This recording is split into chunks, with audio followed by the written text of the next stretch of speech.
Hello and welcome to another Pinnacle Advantage Bettors podcast. I'm your host, Charlie Deer, and today we are looking ahead to the Wimbledon Championships. I'm joined, as always, by tennis data expert Dan Weston. And if you listen back to our last episode on the French Open, it seemed like Drew lives and breathes for this grass court season and Wimbledon in particular. And we've got Drew Dinsick on the call as well. How are you doing, fellas? Looking forward to this one? Yeah, very much so. Absolutely. This is it's kind of falls in the calendar where there's really nothing else going for me. So I can really sink my teeth into sort of the grass, this tiny little, grass season that we get. Waking up on the West Coast of the US and flipping on the television to watch 5 hours of grass tennis every morning is about as good as it gets. Yeah, honestly, I've that's what I've been doing for these lead up events, Eastbourne and Queens, just kicking back, and before you know it, you're like 2, 3, 4 hours down, and just it's bliss. It's bliss. Talking of sort of the lead up events, I just want to do a little bit of a roundup of what's been happening in some of the events so far. We had in the Boss Open, Francis Tiafoe won a first what's it called, a first title on grass, and also in the Liberma Open, Talon Griekspoor. And then last week we saw the Halle Open won by Alex Bublik, and Queens won by Carlos Alcaraz, which saw him go back to world number one. And then this week, as we're recording, we have Eastbourne and Mallorca going on for the ATP side. If we look at what's been happening in the women's side of the events, Katie Bolter won in Nottingham, which was her first ever title on grass, and she's number one, British number one as well.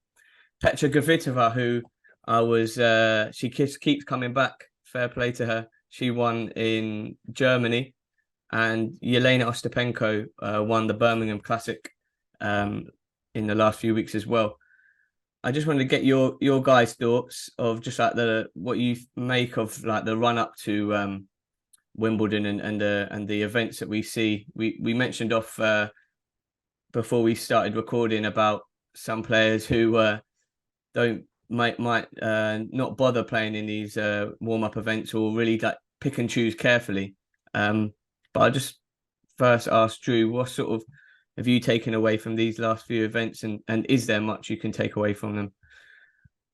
Yeah, I think I usually don't take away much from grass warm-up because it's so abbreviated, and motivations are is tough to pin down. There's not many ranking points. There's not a ton of money.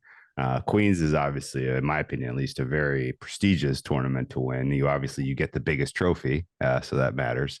But in terms of kind of impacting player ratings, I usually am pretty light in terms of adjustments made from what I'm coming in terms of prior, based on what we see outside of kind of noting injury.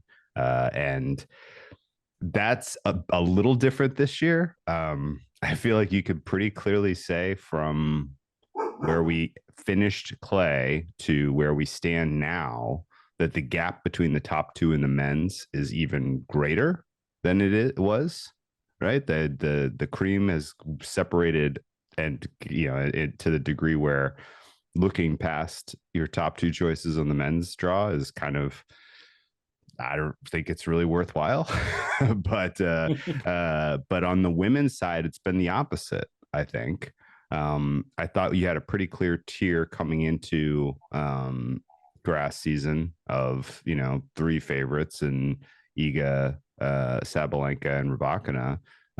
Iga's done, she hasn't done anything to really warrant downgrading her, but just in general, what I'm seeing doesn't look to be a step forward on grass from what was, somewhat questionable results in years past. Still doesn't look very natural on grass. It's not to say she can't win Wimbledon. She absolutely can.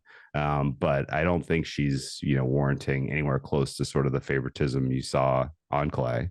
And Rybakina has been stricken with a pretty significant illness, and Sabalenka looks to have still be dealing with some of the mental damage of her ouster at Roland Garros. So I think the men's side, the favorites have separated. The women's side, they're like the entire kind of upper class is coming together to a degree, and no one's really separating themselves. And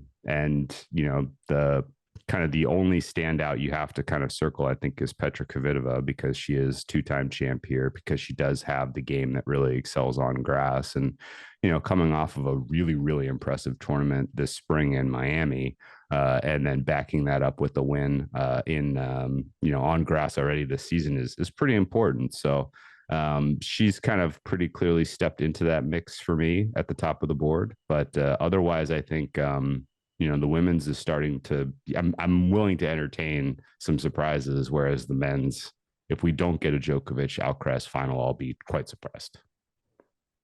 And Dan, probably a similar question to you. And just also, is there any players you want to pick out that sort of maybe catapulted themselves into contention?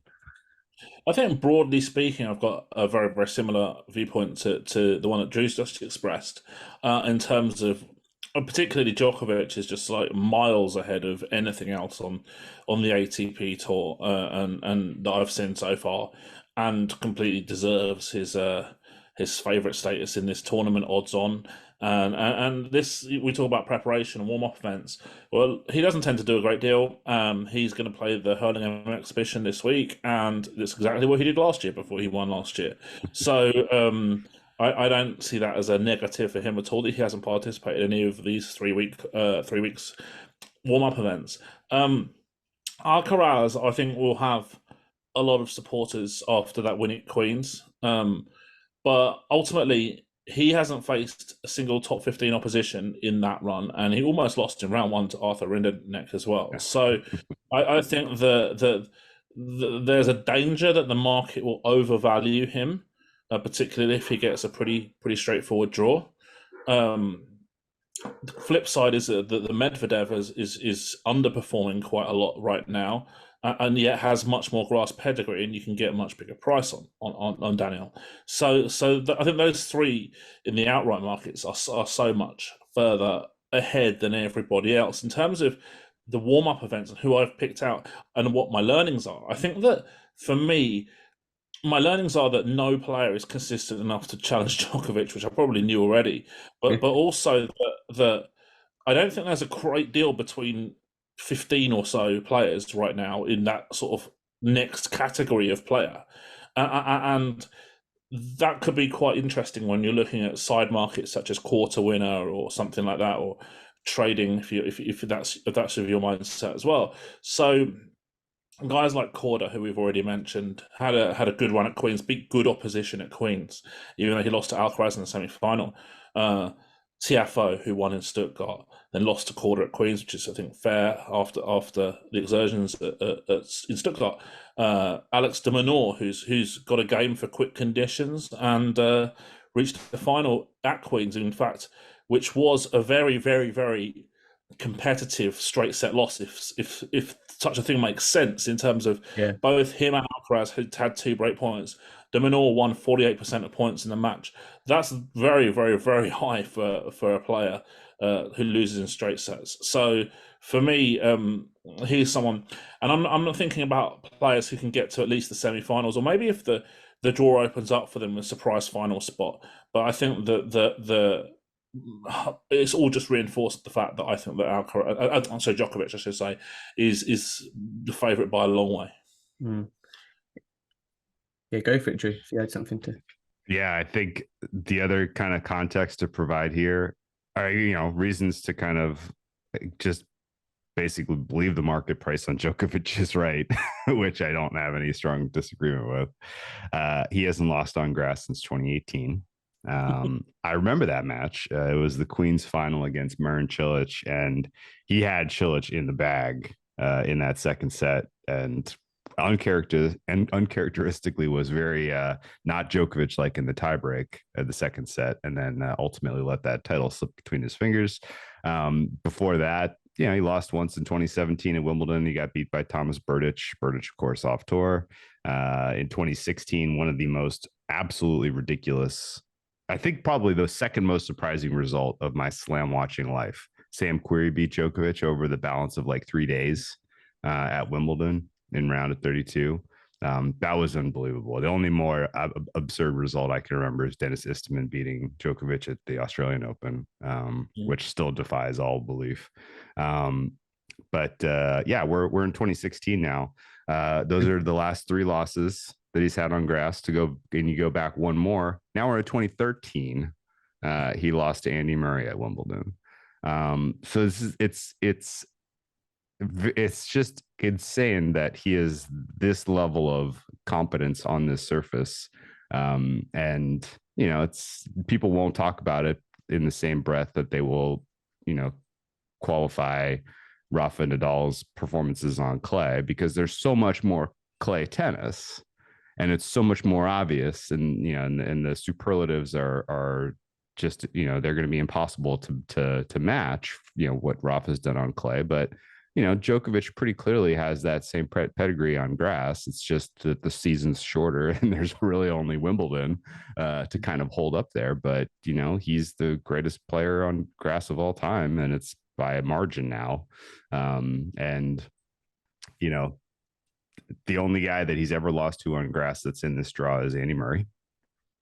Andy Murray, of course, I thought was putting together something kind of interesting, but he was doing it at the challenger level to start the grass season, and then really didn't show us much of anything in getting to more difficult competition in the last couple of weeks. So that may be nothing. I'm hopeful that there's something there, because I would love to see Andy Murray make a run here. It would be a great story, and it would really capture a lot of the headlines, particularly in the UK. So that'd be fun. There's just nobody that has the goods that, can kind of point to their experience, point to their accomplishments, and convince themselves mentally that they have they have what it takes to beat Djokovic at Wimbledon. So I'm not inclined to lay this price, but I would absolutely not take any long shots. The only player I think that can beat him in terms of quality of tennis is Carlos Alcaraz. And in the back of my head, there is some hope that Djokovic, having taken the career slam title at French Open and then taking a couple weeks to truly vacation and maybe lets his guard down a little bit, maybe goes into a final against Alcaraz with a little bit too much confidence, faces a player in Alcaraz who is learning new tricks and is unpredictable and is very, could be a surprise challenger in that moment.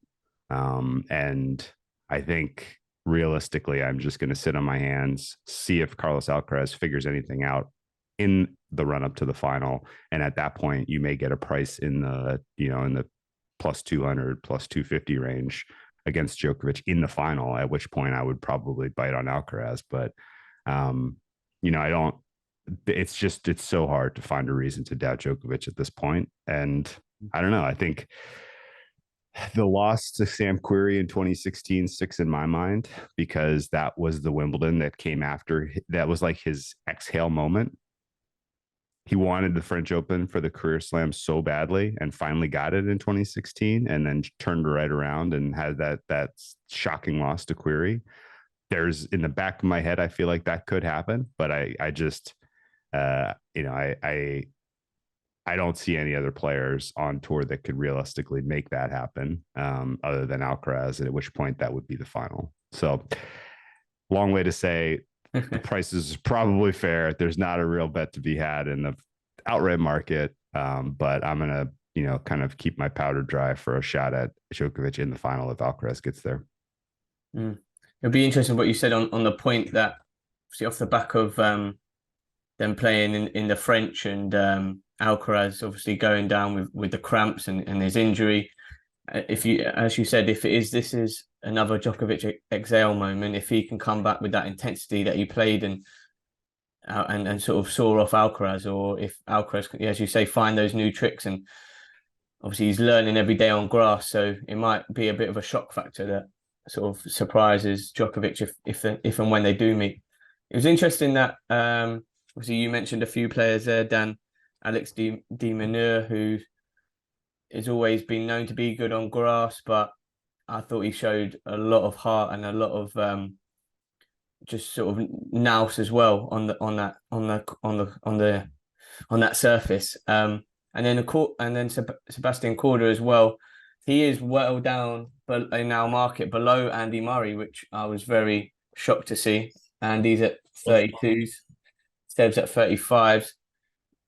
Korda sort of came out and said he expects to be a big challenger for the title Wimbledon. Is that just him being young and brash, or do you think he can actually make the semi-finals, something like that? I don't think he's a challenger for the title, but I do think that if the draw opens up, he can definitely fight to come through a quarter or something like that if the situation's right. As far as the price compared to Andy Murray goes, I mean, that's just utterly absurd.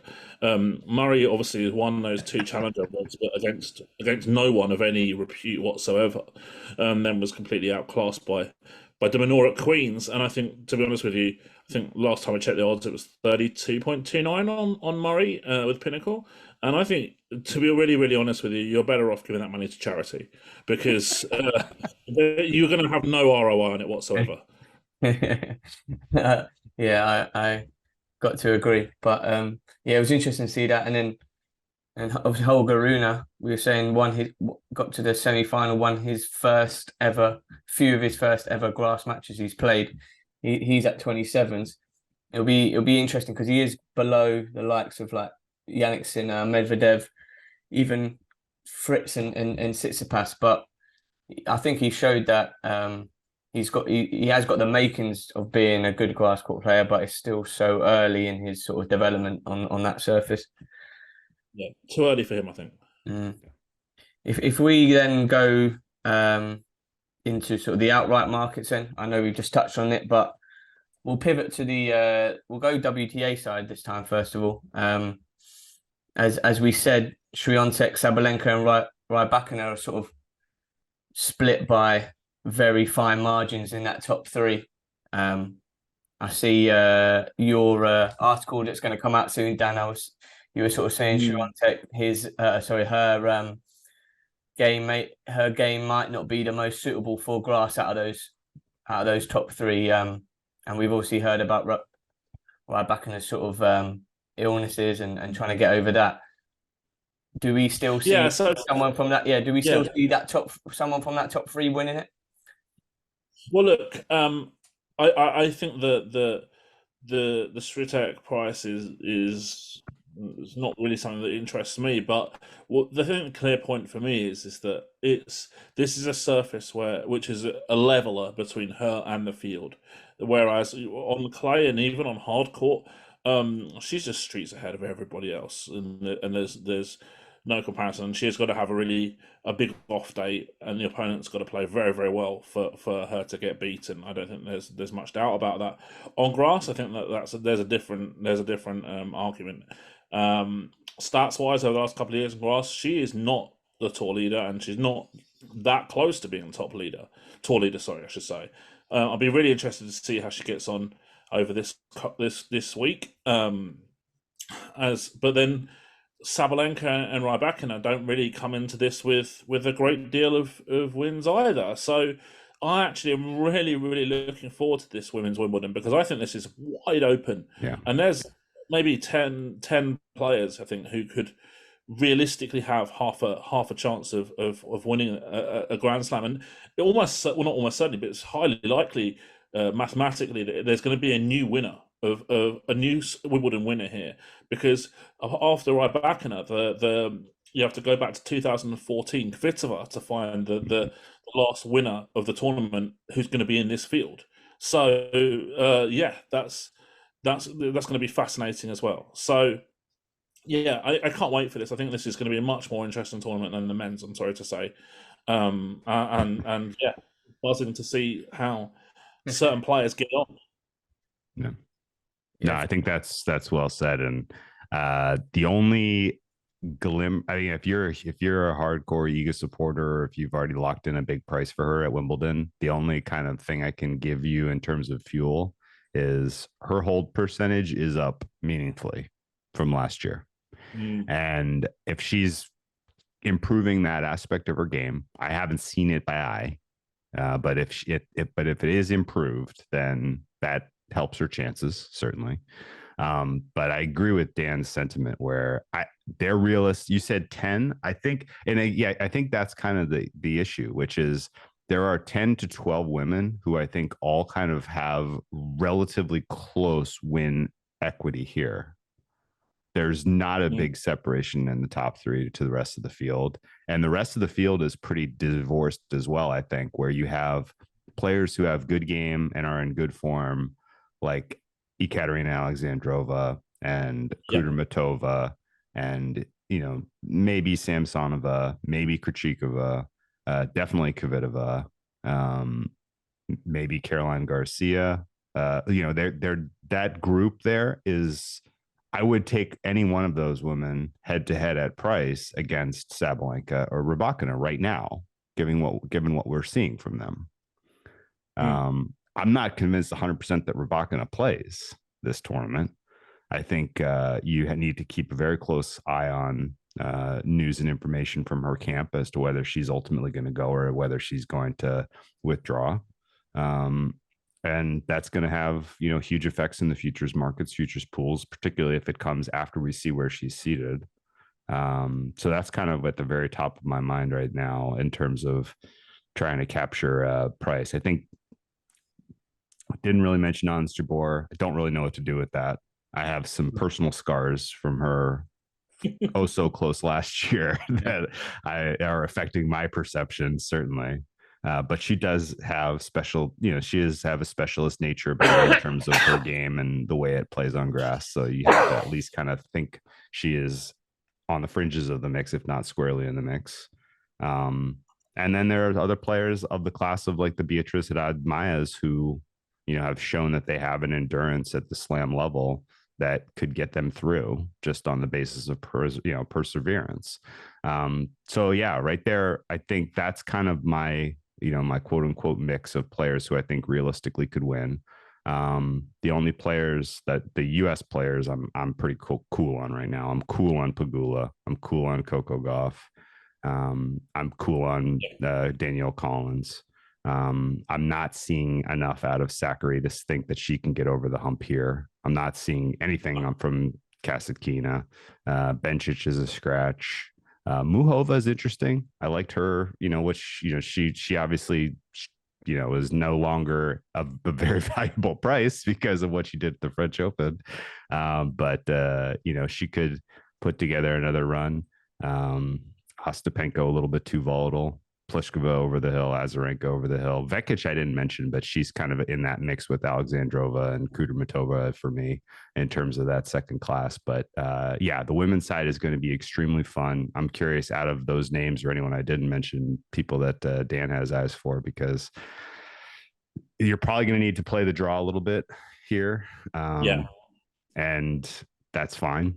That'll be a fun problem to solve. But this is good. The women's is going to be significantly more entertaining than the men's. I think that's a safe bet. No, I agree with pretty much everything that Drew says, as is often the case. And look, I think that there's certainly some players that you can pretty much draw a line through here, either just injury doubts or really out of form or not really with that much grass pedigree. So you wade through those and maybe find a few players who I think I would definitely be looking to at least keep an eye on for the draw. Jabeur would be one, just because she's done really well on grass historically. Obviously runner up here last year. Be interesting to see how she gets on over the course of this week. In Eastbourne, she had a good win over Paolini today in straight sets, so that was the start. Kvitova is, I think, one of the form horses going into this tournament. Obviously, we know she's got grass pedigree, and she's won the warm-up event in Berlin without even dropping a set. And I at the moment, I mean, last time I checked, I think her price was like 18.76 with Pinnacle. I don't think that price is going to be there very long. That's going to be 14s-ish probably pretty soon. Is I she the standout one of that sort of group just below that you pick out? There's certainly a lot to like about that. It's just whether she's got it in her to play consistently well for 7 matches at kind of this stage of her career would be my kind of take on it. Alexandrova, a bigger price, who actually I don't think is actually in the Pinnacle market yet. So there's a request, Charlie. Get Alexandrova in the market We'll get as well. the traders on that ASAP. Yeah. So she's a fast surface specialist. She won her Tojenbosch semi-final in Berlin as well. So another form horse going into this event, and the conditions I think are going to really suit her. And with confidence and some decent grass court pedigree, she could be a really dangerous sort of player from away from the top seeds of this tournament, I think. And if you fancy a little bit of volatility in your life, I think Ostapenko might give you a run for your money as well. The serve's always a question mark, but actually, out of all of the contenders, of the top 20 contenders on the Pinnacle prices right now, she's got the highest return points won on grass by quite a long way over the last couple of years, and obviously one in Birmingham as well. So she's coming into the event without that many doubts over her. So let's see how the draw goes for her as well. I mean, that's going to be fascinating too. Yeah, for sure. I'm just looking at going down the into the depths of the outright market here. You've got I know Drew sort of wiped a few off already. But you got like Leylah Fernandez. You got like Madison Keys here. Got Kasatkina. Paula Badosa's just always she's always around that 30 mark as well. Is there any sort of what's it called? Dan, you were talking about giving Andy Murray's money to charity. Is there anyone else like that we can just immediately roll out there? Are we giving any more money out? I think is Annette Kontaveit retired, right? Like she's not playing Wimbledon. She's at 45. That would be a charity. That would be a better served in the charity pot. I think that there's a couple probably. I don't like to write off players, but I think it's going to be really difficult for some players to get anywhere near the latter stages. I look at someone like Belinda Bencic, who's only played one match since the start of April, and that was a French Open loss in the first round as a 1.15 favourite. I mean, like she's always like, I don't know if you Drew, you almost certainly not heard of this, but Charlie, you might have done. There was an English soccer manager called Alan Kirbishley back in the day, last 20 years, and he was quoted as like the third or the fourth favourite for every managerial job going for about a decade, and the rest, mate, and the rest, yeah. And he never got one. And I kind of look at Belinda Bencic in these Grand Slam markets at the moment is a bit of an Alan Kirbishley. She's consistently there or thereabouts towards the kind of top, but realistically probably doesn't have much of an opportunity to do well. I think Karolina Pliskova's coming to the end now. Paula Badosa's not played for a couple months. Probably not the best surface for her either. Azarenka's lost 5 of her last 7 all as pre-match favourite. Again, it's going to take a lot to turn that around. And also, I mean, this is probably going to be the last time I'll ever say this, but I'm absolutely stunned that the Mira Andreeva is in the top 10 in the outright markets, having never played a professional career match on grass.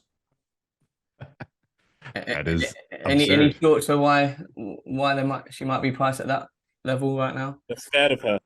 Yeah, that's. I mean, they cover the backs. That is shocking. At the end of her run at the French Open, she was getting so much market support that it was a pretty straightforward fade. I think she went off almost as basically like a pick 'em against Coco Gauff, the previous year's finalist at the French Open, who, I definitely didn't have good numbers on her, but heading into the French Open, but that was kind of amazing. Andreeva, yeah, that she doesn't deserve to be anywhere under 1% in terms of win probability here. So yeah, I wouldn't back anything shorter than 100 to 1. Yeah, there's some pretty important kind of repricing that's going to go on between this current market and what we ultimately see on July 3rd.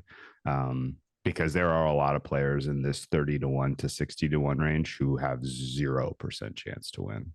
I agree with Bencic being one of them. Badosa is one of them in my mind.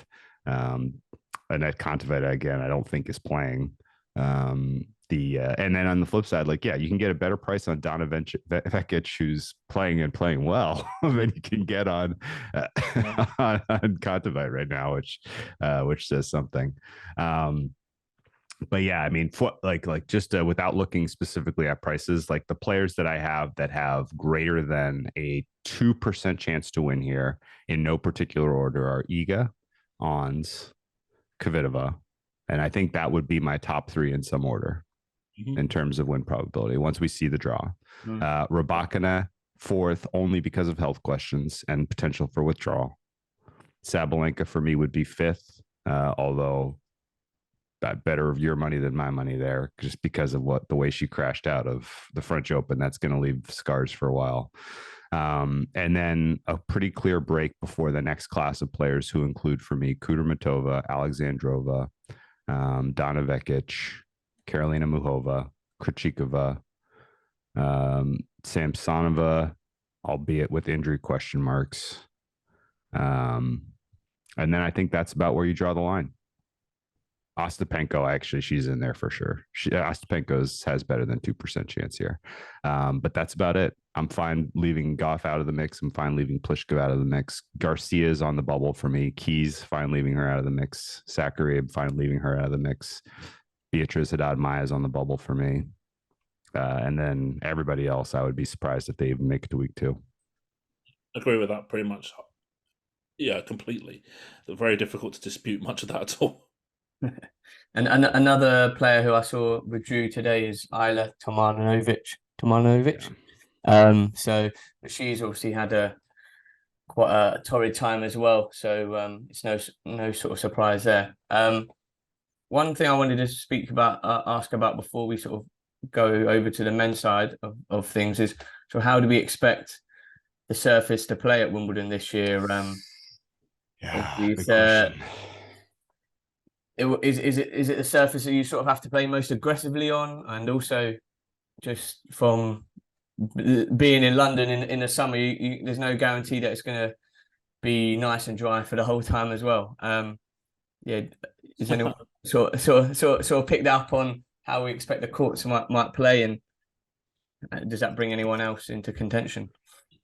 Well, for me, from my perspective, as someone obviously who's actually spent quite a bit of time in the area around London in the last few weeks, I've seen the weather turn from being pretty cold and miserable for a few weeks into something of a mini heat wave where there's not been much rain and things have been pretty dry overall, which will potentially make have an impact on the courts, maybe make them a bit quicker. But there is rain forecast for Thursday this week and also for Tuesday next week.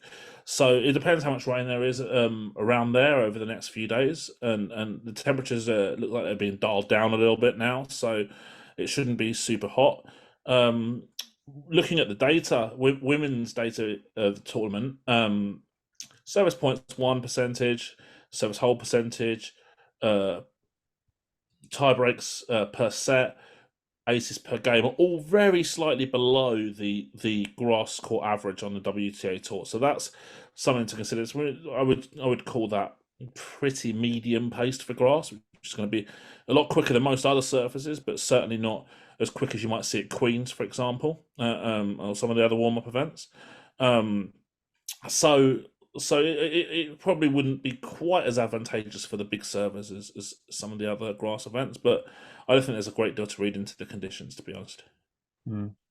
There was one thing I saw on when I was watching the semi-final between Alcaraz and Demon and Korda, was how Alcaraz sort of it was his backhands. I think it was his backhand slices. If I was not correct, if I'm correct, he played 18% there at Roland Garros, and during at the time of that semi-final, he played 43 backhand slices, and I thought that's just obviously him changing up his style. Obviously, it's credit to him, but also sort of showed me how you have to play very differently on this surface. Yeah, there's a specific skill set and type of game that lends itself to being successful here. Surely, I mean, it's no surprise or it's very explainable how guys like John Isner and Kevin Anderson, like, they had much more success at Wimbledon than at any other surface, right? Or at any other slam. And that's explainable based on just their makeup and the power of their serve and how the court plays. I agree with Dan's point that there's not a ton to read into conditions right now. I feel like every year we get here and people expect it to be extremely fast out of the gate, but the courts themselves the grass is very healthy and happy, and it's a little bit wetter, a little just in general. They haven't been played on yet. And, there are certainly commentary in the week one of like, oh, this is playing more like clay than grass, blah, blah, blah. Yeah. And then, You get that a lot, yeah. You get to week two and things are just completely cooked. And the baseline is brown, and the where the service is landing is just the ball's coming off dead flat, and I would expect we get there by the end of the tournament. And so when you have kind of the matches that ultimately are going to decide your champion on both sides, I think you're going to get pretty fast. I think it's going to be pretty pretty classically what we think of in terms of grass tennis by that point. And if it's hot and dry, then that may be accelerated into week one. But I wouldn't make any assumptions about the speed of the surface and keep those fixed throughout the tournament, because as things get played on, particularly center court and the show courts, the conditions change. Yeah, it's definitely one to keep an eye out for our bettors here. I'm just thinking about we've done quite a lot on the sort of ATP side, and we've sort of said that it's probably going to be Djokovic or Alcaraz. So if we did look a bit further down the outright market, and was there any sort of like contenders or sort of value picks that are worth sort of picking out with their form or how they play on grass, as opposed to just talking about maybe who aside from Djokovic and Alcaraz? Well, I have a question for Dan, I guess, just to kind of help me contextualize things a little bit. For whatever reason, guys who pick up grass titles, with the exception of Queens, in the run up to Wimbledon, flame out here. And it's been a lot made of sort of the Hala champions, besides Roger Federer losing round one every year, going back to like 2010, which seems impossible. But sure enough, like, you check it, and every year a guy who wins Hala loses in round one, including, Hubie Hurkacz last year, in probably losing to Davidovich Fokina in like his second ever grass match. So it's really unusual to see, like, championship pedigree on the grass run up carry into Wimbledon for whatever reason, even though you would think the skill set translates directly, which it does. And I can't explain it. So I just want to know, like, Bublik, who looked pretty amazing in Hala. Yeah. I mean, what do we do? He could well continue that run as well of Hala winners losing in round one. Look, I think a lot of it is actually to do with scheduling. So we've come off in May a pretty arduous clay season where you've got two big Masters events, then you've got the French Open, players are probably pretty shattered by that point. And then going into the warm-up events, having a long tournament in the warm-up event probably isn't great prep for this 7-round best of 5 sets at Wimbledon on a fairly unfamiliar surface where there's a big change in surface speeds from clay as well. Now, look, what I will say is that you can look at what Djokovic has done, and you can see right now that he barely ever plays these warm-up events. He's playing an exhibition. He might play a couple of games or something like that, and that's going to be about it. And if he's doing that, then there's probably a pretty good reason for it. And the other players haven't really got the memo about it. I mean, Tsitsipas playing in Mallorca this week is about as absurd as it gets. Fritz playing in Eastbourne, you can kind of understand that he's got a good record there in the past, and I think that also lends itself to what a further point about this sort of the next tier of players, if you like. So I remember back over the last sort of decade or so, these grass events were dominated by players like Feliciano Lopez and Gilles Simon, players who you knew probably wouldn't really have a great shot of making at least the semi-finals of Wimbledon. And I think maybe they used this as just an opportunity to get some nice ranking points over a couple of tournaments where they'd be pretty strong favourites over most players. And maybe Fritz at this moment in time falls into that bracket. But I think that if you're looking at the 2 warm-up tournaments this week in Mallorca and Eastbourne, Tsitsipas is, like I say, is insane for playing this week. And Fritz, you can understand a bit more, but they're the only 2 players who I think are in the top 10 in the outright market currently. So yeah, that tells its own story as well. So just don't overplay.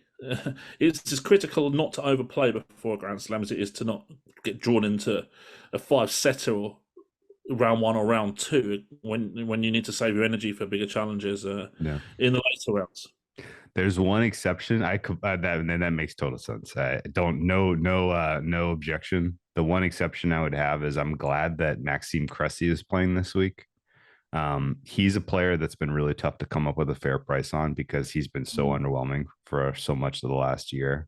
But his game is uniquely set up to do well on grass, and he just hasn't had the timing. He hasn't had the results. And so seeing him in Eastbourne and seeing him get a win today, I think is pretty important, even though, again, it's against a Colombian player that, I imagine has pretty horrifically bad grass numbers. He's still only beat him 6-4, 7-5. But Cressy's, I'm looking at the charting project from Jeff Sackman on Tennis Abstract right now, because I was just curious, who deploys the serve and volley anymore on tour, and Cressy's basically the only guy. Like, your average player is serve and volleying less than 5% of the time. Maxime Cressy is doing it 82% of the time. that is his entire strategy, is serve and volley. And that's a throwback to the way things were on grass in the 90s. Like, that's just hasn't been that way on tour for so long. Winning 74% of his serve and volley points. He's going to the net also, 36% of the time, which is much more than the next, tier of guys. And he's winning 71% of those points. So Cressy, if he can find some rhythm with his serve in Eastbourne this week, I think is going to be an interesting guy to keep an eye on where he lands in the draw. He could carry that into Wimbledon for sure, just because his game should do well on grass, and he just needs the reps, I think. The other guys with sort of the right composition in terms of what they bring to the game of tennis, certainly Jan-Lennard Struff, who's had a little bit of success this year, really just this last month in particular, has played well. The Quentin Halleys, who I've always kind of assumed was going to, at some point in his career, make a run at Wimbledon. This year could be the year, surely. We already mentioned Alexander Bublik, who I hope he breaks the Hala curse, just because he's a fun guy to watch. But similarly, he's got the right game for succeeding here. These are all guys that I think have much lower than 1% chance to win the tournament, but realistic chances to win their quarters at pretty big prices. Like, what's Cressy right now? You got him at 100 to 1-ish, I think. Let me see. 135. Yeah, that's a fair outright price for him. But if you can get him in a quarter price in like the 25-1 range, if he's out of Djokovic's quarter, then I'm probably going to take that. Yeah. Also, I look at guys like Cressy, maybe even someone like Ben Shelton or something as Shelton, great call. Yeah, as a player who could just give a big seed a really tough time of things in an individual match. I think getting to sort of the quarterfinals plus is going to probably be beyond them, because I think that their serve will misfire enough for that not to happen on a consistent basis. I'm talking about, and also they're going to be playing like a lot of high variance points, tie breaks, matches with a few break points, etc. It's really tough to continue winning those type of matches, but they can give a big name absolutely huge headaches, no doubt about that. Over we will be in the sort of first 4 rounds or so, and I mean, if you look at say like a Cressy or a Shelton at the same price as Dominic Thiem. I'm pretty sure if I was a top 10 player who I would rather play it right now on grass, and it would be Dominic Thiem. Yes, I agree. Yeah, so I think that says a lot as well. You got Musetti there at that price as well, which he's shown a bit more of a pedigree on grass than Thiem has as well in the last few months. The 2 other players I was just having a look at the market myself, was see Casper Ruud, who I think we mentioned before, but he hasn't really been doing too much apart from playing golf and enjoying himself in his back home. And then also Cameron Norrie, who was at Queen's last week. I think he went out quarterfinals to Corda that he went out to. Yeah. Do we expect either of them to maybe make that quarterfinal or even go deeper? For me, I think a quarterfinal would be a pretty decent return for both of those players right now. I know Drew's a big fan of Cam Norrie, so I'll pass the mic over to him here. I mean, Cam Norrie is impossible to price right now for a lot of reasons. He should be expecting week 2 at Wimbledon, because he's got game that's good enough to be top 32, and he's got endurance, which you need for best of 5 tennis. But he's been very disappointing this year, really, since his what is now in hindsight looking like a very fraudulent Indian Wells title. Just hasn't really been able to do much in terms of like high level performance. So it's, he may ultimately just not have the goods, and or maybe it's a mental thing about performing in the UK. I mean, I don't think it's necessarily easy to be a player from the UK and play at Wimbledon. Like, yeah, you get crowd support, but you're also under an absolute microscope in terms of the press and the media scrutiny. So that not everybody does well under that microscope, and Cam Norrie could be one of those guys. But Ruud is a funny one, just because he's played 4 matches here at Wimbledon in best of 5 setting. He's 1-3. His one win was against Albert Ramos. He's lost to Ugo Humbert, Jordan Thompson, and John Isner. That sounds about right. Like that's kind of what I expected when I looked him up. I was like, yeah, that sounds right to me. And I think if we want to kind of highlight some players who are outside of the top 2 and what realistically their shots are, who we haven't mentioned, I'm going to need to see Sinner do it before I ever get in bed with him again. His loss at French Open was just horrific.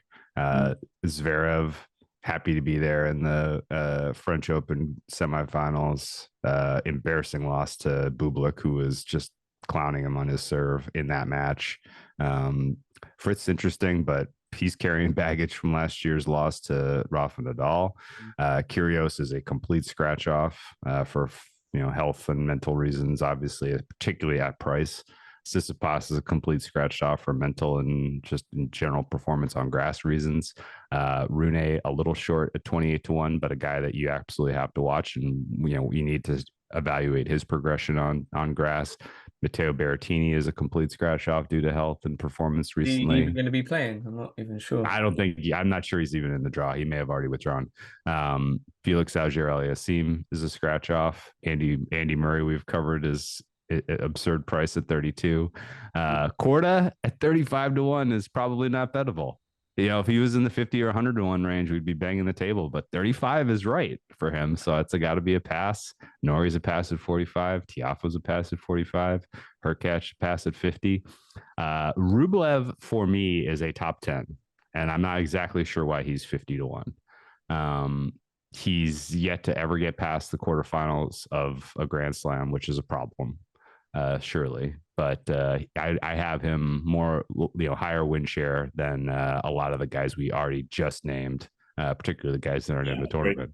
So Rublev should probably be closer to 30. 50 is not, it's not the steal of all time, but it's a good bet. Demon Hour at 62 is a good bet. Struff at 67 is fair. Shapovalov is a scratch. Dimitrov's a scratch. Cilic isn't playing. Cerundolo at 90-1 is interesting just because he was kind of dynamic against Nadal last year at Wimbledon. But ultimately, I don't think you could take that price. Just find match betting for him. And then, as you go down, I think we've covered the other guys that have a realistic shot, but you're probably just better off picking them off in specific matches against players who are, kind of in that mix that we just said, are complete write-offs. But you'll see some interesting results, I think, from Cressy, from Bublik, from Ben Shelton, and then everybody else in the mix there is a clear pass. Yeah, I thought it's worth noting as well. We've got here is both sides here on will Djokovic win Wimbledon. We've got yes at -140 and no at +115. So sort of know where we sort of know where we're sticking our mast in the sand here with Novak. If we just sort of come to the end of things here, just wanted to sort of wrap up things with maybe final thoughts, things for our bettors to consider, or sort of other factors you feel we haven't mentioned and it's worth mentioning. The floor's open. I guess from my side. Yeah. Dan, do you think I was too quick to dismiss any of those men? No, you've pretty much echoed all my thoughts. I mean, there's a coherent reason, I think, for all of them, really, that you would scratch those guys. And they certainly, in my view, got a sub 1% chance of winning the title, and that ultimately makes their market price unbettable. Yeah, I think strategy for the men's, I don't mind that yes price on Djokovic, and then sit on your hands and see if Alcaraz gets to the final. And at that point, decide if you want to ride Djokovic or if you want to grab some Alcaraz. Djokovic as a final at Wimbledon would be one of the most fun markets to watch, markets to bet, in-game market to bet. And I think it would be a really good match. And I would give Alcaraz a better shot than what I think his closing price is going to be. You think he's sort of recovered maybe mentally from the loss against Djokovic on clay and ready to sort of go again? He's got a little bit of a robot kind of mentality to me, so I think he probably has. And it's my read on what happened in that French Open was he was too amped up. The nerves and the excitement and the fact that it was, at long last, we get to see him face Djokovic in a Grand Slam setting, I think led to the cramping. And now having had that happen, I don't think it was, once he started cramping, and it was particularly as aggressive as it was, I think he knew the match was over. And so it wasn't like Djokovic necessarily really got the better of him to the way that he's not going to have belief in himself. Mm-hmm. It's going to be much more of Djokovic. I could see Djokovic winning a hard fought 3-1. I could see him winning a very, like a marathon 3-2 against Alcaraz. But I think Djokovic is going to have to solve Alcaraz's game on grass, which is a little bit of an unknown. And I think that's just going to make that more of a match potentially. Not unlike what we saw Djokovic do to Sinner last year in the quarterfinals. People probably forget that, but we went on and on about Djokovic has never lost. Djokovic, it took him 5 sets to get by Jannik Sinner last year in the quarters. And there could be an air of a whiff of that if he runs into Alcaraz in the finals.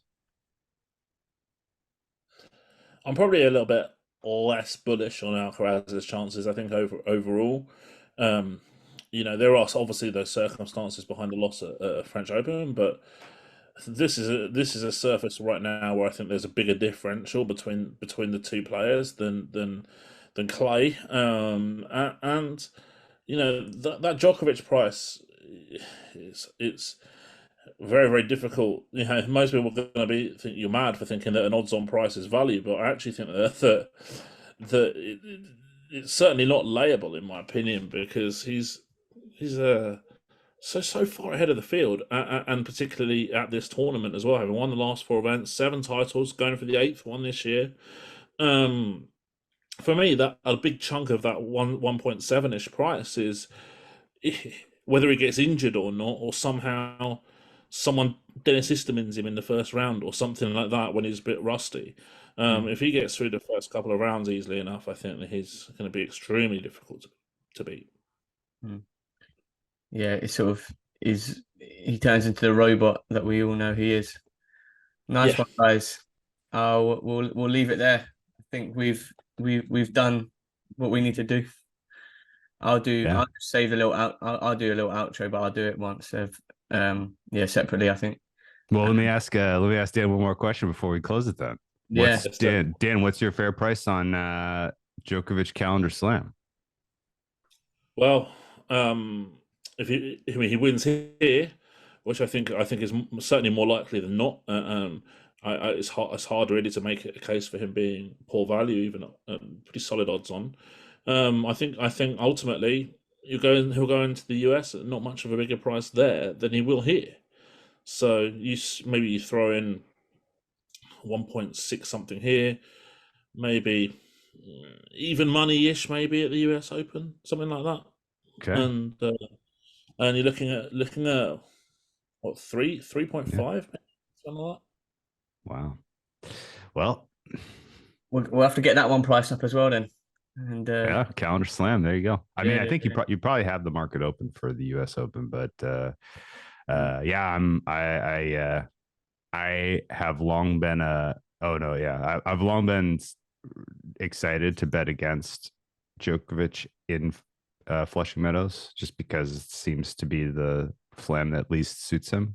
But he's played a lot less tennis this year than he usually has. And he's going to be a lot fresher than he normally is, and that could be ultimately the recipe to win the calendar slam this year. I just checked some other market prices, and he's just a little bit more than even money right now. So you're looking at around about 3.5, 3.6 now for a calendar slam. Amazing. There we go. We shall see. The story is to be continued as of next week. He has to do it. Has to get over the line here first.